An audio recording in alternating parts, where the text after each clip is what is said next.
Fala pessoal, tudo bacana? Eu sou a Indy do Mon Petit Poisson e hoje mais um videozinho aqui no blog falando de livros que eu li. Hoje eu vou fazer um en passant em 5 histórias completamente diferentes, então é dicas de livro de leitura relativamente rápida para vocês aí que querem dar um upgrade na leitura de vocês, aumentar o número, tá sem nada para ler, né? De repente a gente bate o olho, e não tem nada para ler, ou acha que tudo não tá muito legal, ou às vezes a gente tem um livro em casa, isso já aconteceu muito comigo antes, agora não.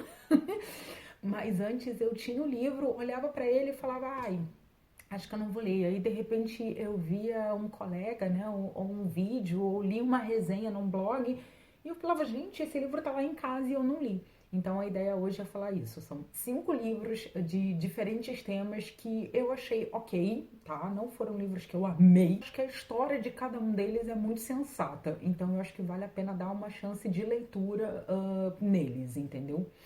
Eu vou começar com o mais antigo da minha lista, que é Rádio Silêncio. Rádio Silêncio é um livro que ele me fez pensar mais nos dias atuais do que na história em si.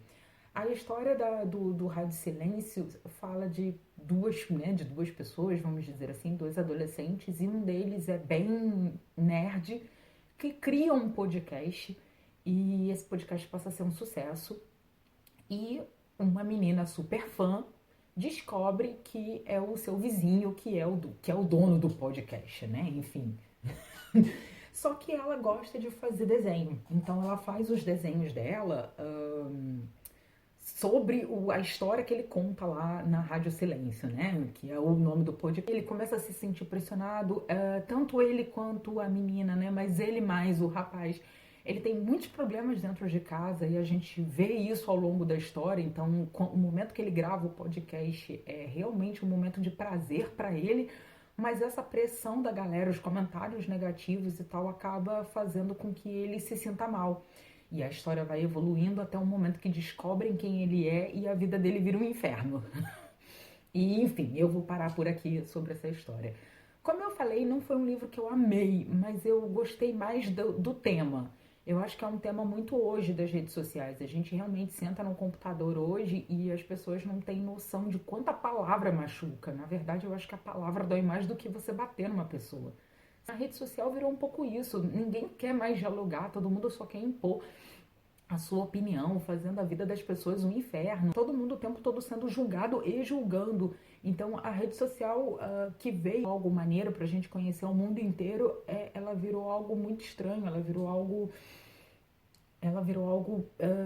doentio e de muito sofrimento hoje em dia, sabe? Então o livro conta muito sobre isso e eu trouxe isso para essa história, eu trouxe para a realidade e vi quanto algumas coisas às vezes a gente fala, né? Às vezes não é a nossa intenção, mas acaba sendo, ou às vezes a gente julga sem querer, ou às vezes alguma pessoa conta também, ou quanto a gente vai lá nessa situação de querer descobrir alguma coisa e no final a gente transforma a vida daquela pessoa, daquele programa que a gente acha muito legal no inferno, porque não era o objetivo da pessoa, né? Então, enfim, eu acho que a leitura de Rádio Silêncio vale por causa da história, mas vale muito para fazer esse paralelo também de redes sociais e coisas bacanas, né? Que era para unir pessoas em torno de um tema. Às vezes você briga mais do que une. Então, essa é a primeira dica.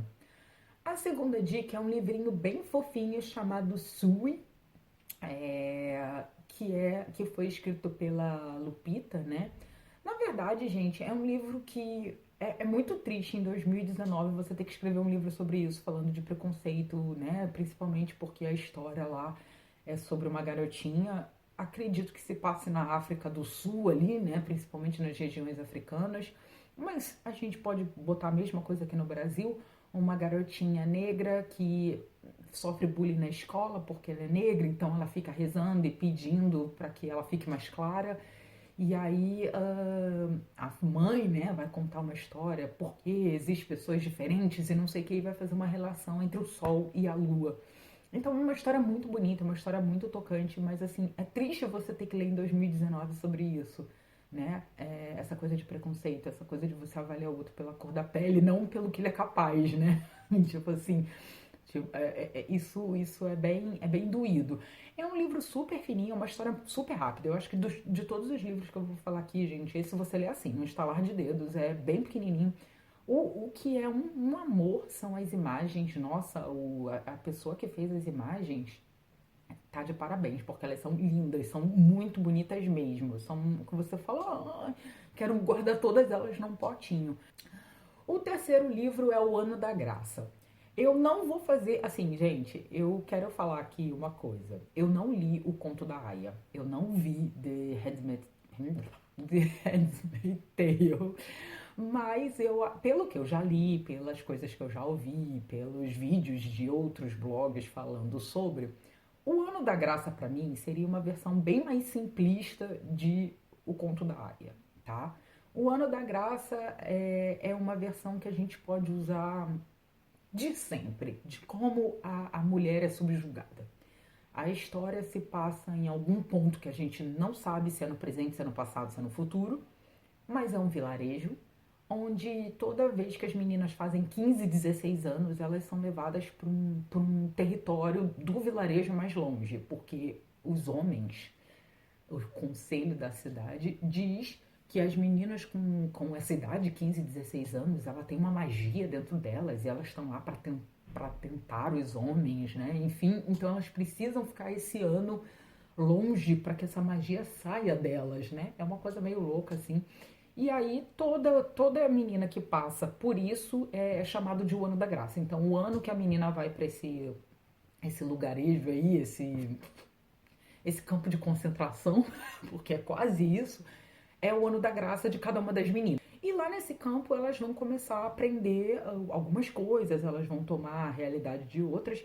E uma outra coisa que acontece é que ninguém fala sobre o ano da graça. Então, na verdade, você não pode contar para ninguém, exceto para as meninas que viveram junto com você.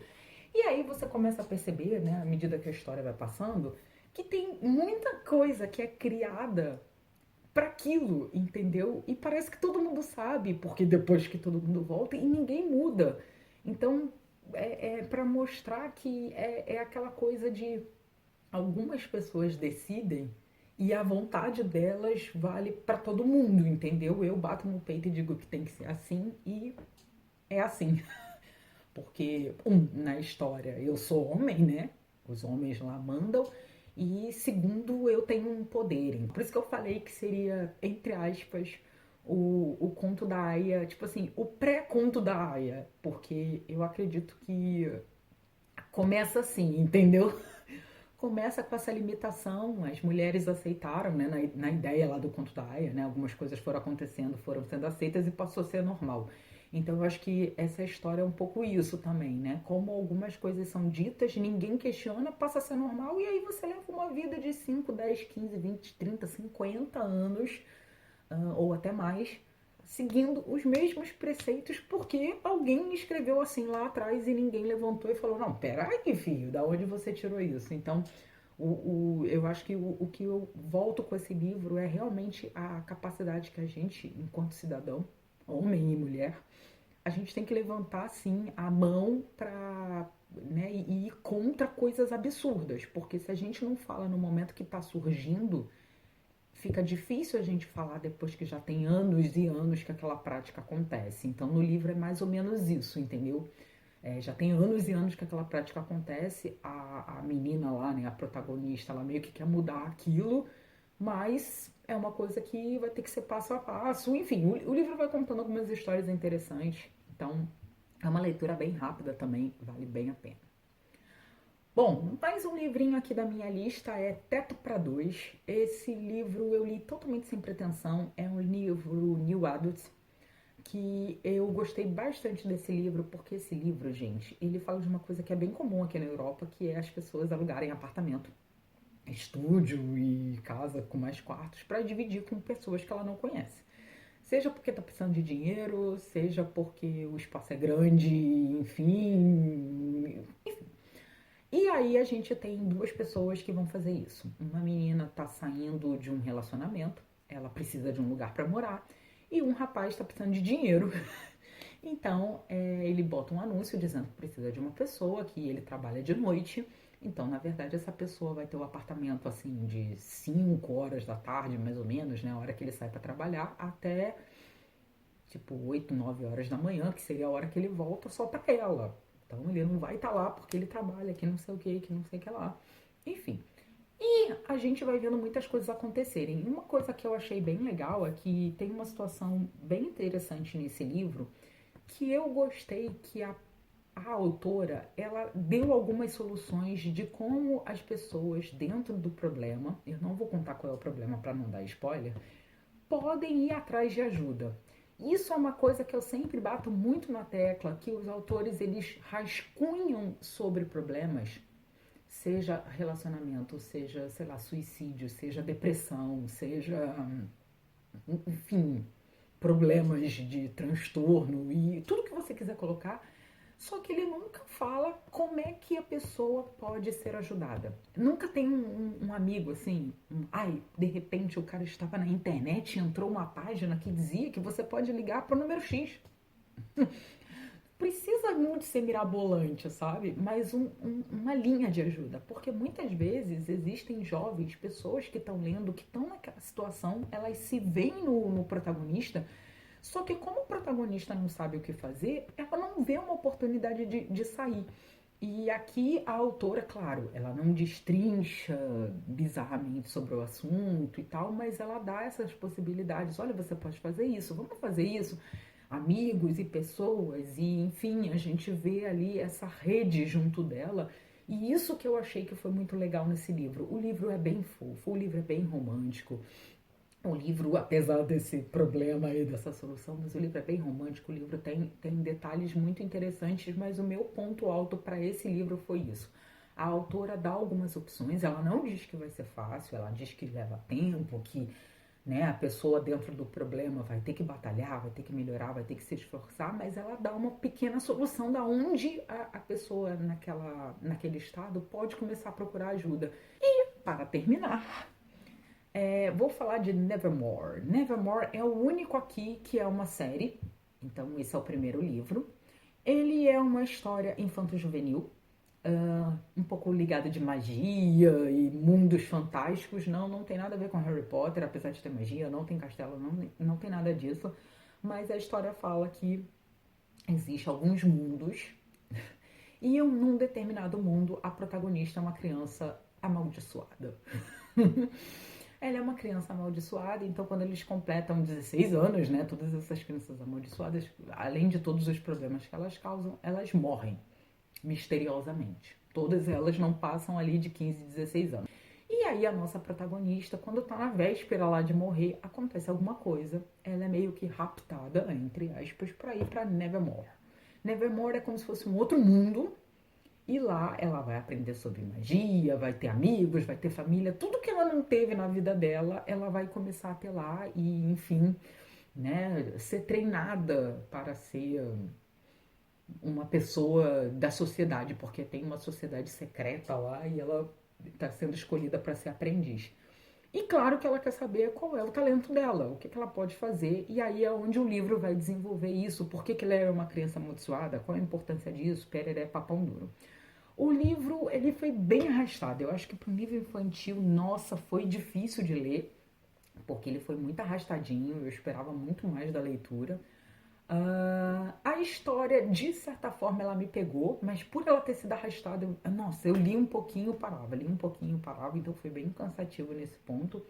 Mas o que mais me irritou foi que a gente só descobre todo o motivo da menina ter parado em Nevermore, por que ela é amaldiçoada e tudo mesmo. Tipo assim, faltando 3, 4 capítulos pro livro terminar. Isso pra mim foi muito ruim, porque isso foi jogado, entendeu? É como se alguém sentasse lá, um personagem que eu não vou falar pra vocês, e fala assim: senta aqui, amiguinho, que vamos conversar. E aí o cara faz isso com a menina e conta tudo pra ela. E aí eu falei: cara, você passou sei lá, 90% do livro sem nunca dizer nada pra menina. E agora faltando, tipo assim, 5 páginas, 5 capítulos pra terminar, você vai contar a história toda.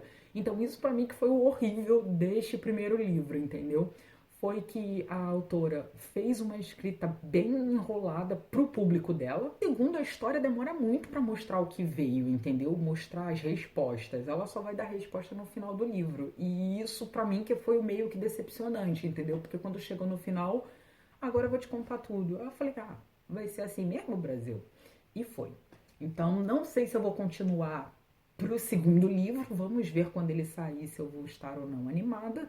Mas é isso. Então é isso, pessoal. Espero que vocês tenham gostado. Um vídeo diferente aqui, falando de vários livros ao mesmo tempo. Se vocês já leram alguns desses livros, deixa aqui nos comentários se vocês gostaram, se vocês não gostaram, se vocês têm interesse também dos livros que eu citei.